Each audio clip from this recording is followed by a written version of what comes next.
Bohong, tidak pakai APBN, taunya minta APBN. Bohong, sudah datang banyak investor, taunya nggak ada. Pengakuan dari Mr. Agwan dengan sangat jelas dan tulus. Dia hanya untuk menjaga muka presiden. Di Tempo ada. Iya. Ini nakodot ini. Jadi udah Firaun, nakodot lagi ya. Apa ciri khas nakodot yang kedua? Sumpah jabatannya dijadikan alat nipu. Alat nipu. Pasal 9.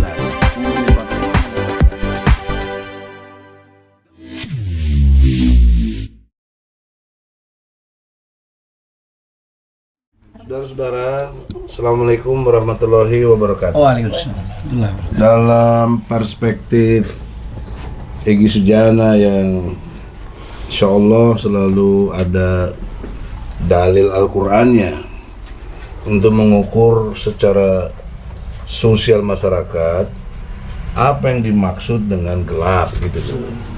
Karena kan kalau nggak jelas gelapnya apa, bagaimana kita mengukur parameter sosial gelap itu? Nah ini jadi berubah kok ini apa ke bahasa Cina nih kita? Gimana sih? Yang harusnya enggak. Ini harus jelas. Jadi kita harus punya ukuran. Bentar, sabar. Kita lihat dulu. Tapi intinya saya sangat ingat sekali bahwa dalam surat Al-Qasas ayatnya 4 dan 39 dari surat Al-Qasas itu surat ke-28 ada 7 parameter menurut Al-Quran terkait dengan kondisi sosial masyarakat hari ini, mengacu flashback ke situasi 4.000 bahkan 5.000 tahun lalu. Zamannya Firaun. Zamannya Nabi Musa alaihissalam yang ada diterangkan dalam Taurat begitu. Yang kemudian dikodifikasi ke dalam Al-Quran, diberitahu kembali oleh Allah kepada Muhammad.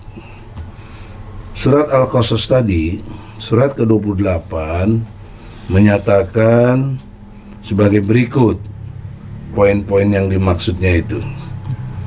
1. Kaitan dengan ayat 4 ya. Sesungguhnya Fir'aun telah berbuat sewenang-wenang. 1. Kondisi gelapnya adalah sewenang-wenang dari kelakuan rejim di bumi ini. Jadi saya ulangi, sungguh Fir'aun telah berbuat sewenang-wenang di bumi. 1. Dan menjadikan penduduknya berpecah belah. 2. Dia udah pecah belah. Kampret, cebong, itu fakta loh. Kesewenang-wenangan juga fakta, emangnya ngarang hoak. Kemudian yang ketiga, menindas. Fir'aun itu menindas segolongan dari mereka, Bani Israel pada waktu itu, dan juga politik belah bambu, yang lain diangkat karena muji-muji dia gitu. Dia menyembelih anak laki-laki. Waktu itu isunya ada bayi yang nantinya akan dapat menjatuhkan Firaun. Maka Firaun buat kebijakan seluruh negeri, dalam hal ini di Mesir, dicari bayi-bayi laki-laki. Itu cerita faktanya begitu. Yang selanjutnya, Firaun melakukan diskriminatif, yaitu membiarkan anak perempuan dalam persepsi ini, atau diskriminatif kita dalam konteks memperlakukan kelompok A, kelompok B yang tidak adil, tidak equal. Dan yang keenam di sini, Sungguh Fir'aun termasuk orang-orang yang berbuat kerusakan. Nah, itu 6 poin.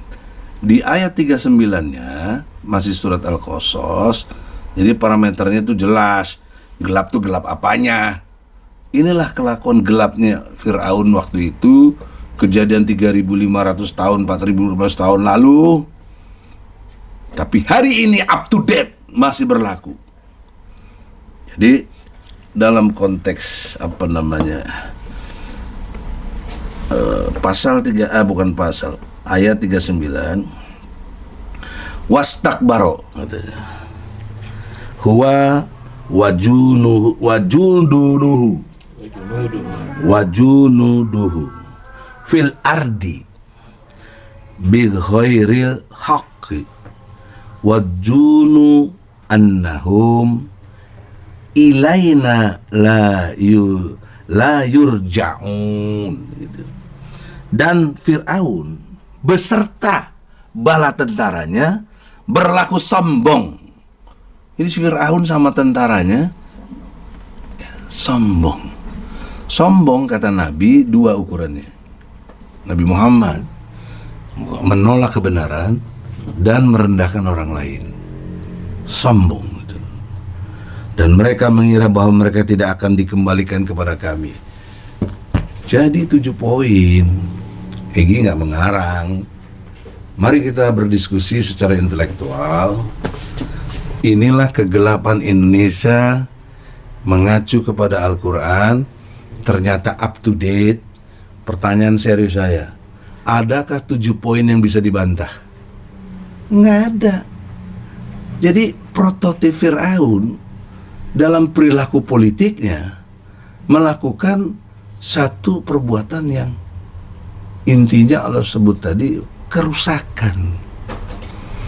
Nah, tentang kerusakan itu sendiri Allah membuat satu istilah yang sangat bagus di surat 16, surat An-Nahl ayat 92, orang-orang itu adalah nakodot. Istilahnya itu nakodot.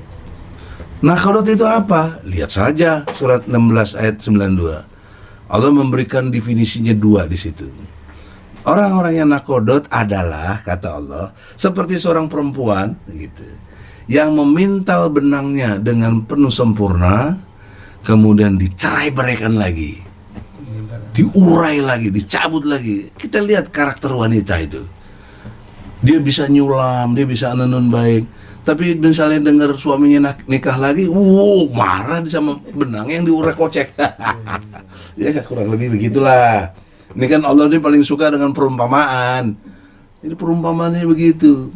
Nakodot itu seperti perempuan yang mengurai kembali benang yang sudah dipintal dengan rapi. Bahasa lainnya, situasi struktur keadaan masyarakat yang sudah baik, tidak ada pecah belah, tidak ada penindasan, tidak ada hal lain kecuali untuk kesejahteraan, dirusak oleh si nakodot ini. Apa contohnya? Ibu kota udah 450 tahun, Jakarta dahsyat sekali, seketika dirombak oleh si Jokowi, dipindahin ke IKN, hancur sampai hari ini mangkrak. Bohong, tidak pakai APBN, taunya minta APBN. Bohong, sudah datang banyak investor, taunya nggak ada. Pengakuan dari Mr. Agwan dengan sangat jelas dan tulus, dia hanya untuk menjaga muka presiden. Di Tempo ada. Iya.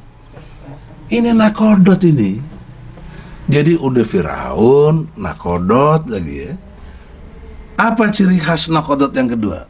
Sumpah jabatannya dijadikan alat nipu. Alat nipu.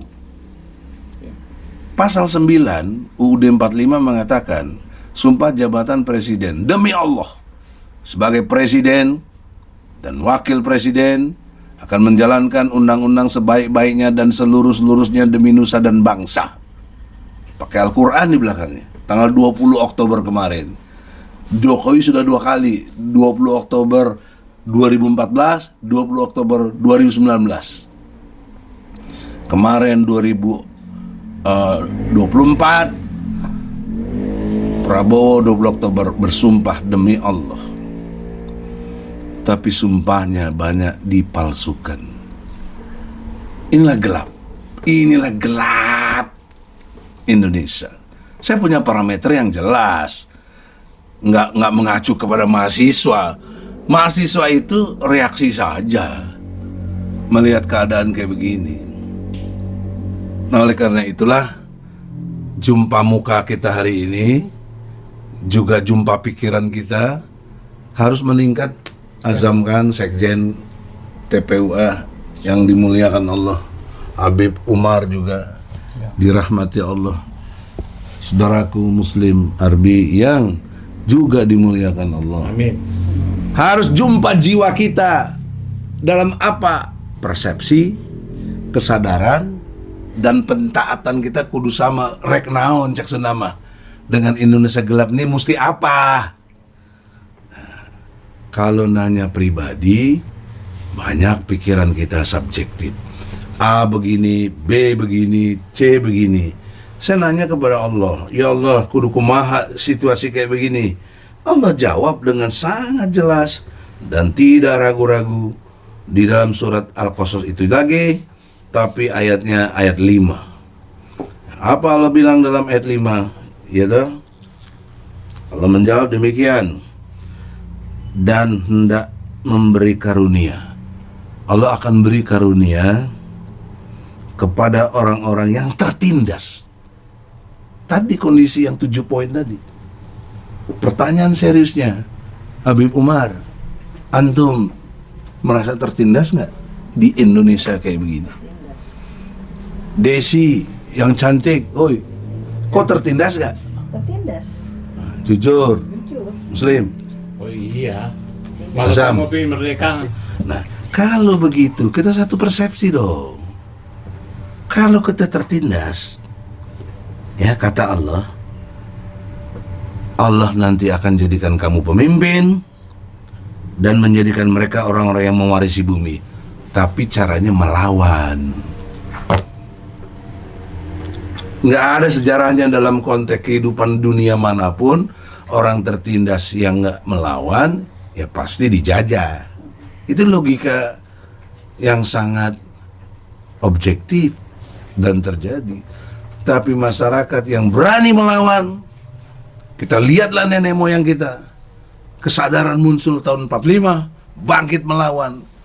Bahkan Bung Tomo lewat fatwa ulama, ayah Anda dari Wahid Hasim, kakek Uyut dari Gus Dur Hasim Asyari yang membuat fatwa bersama Kiai dari Buntet itu untuk melakukan satu perlawanan kepada Belanda dan Inggris.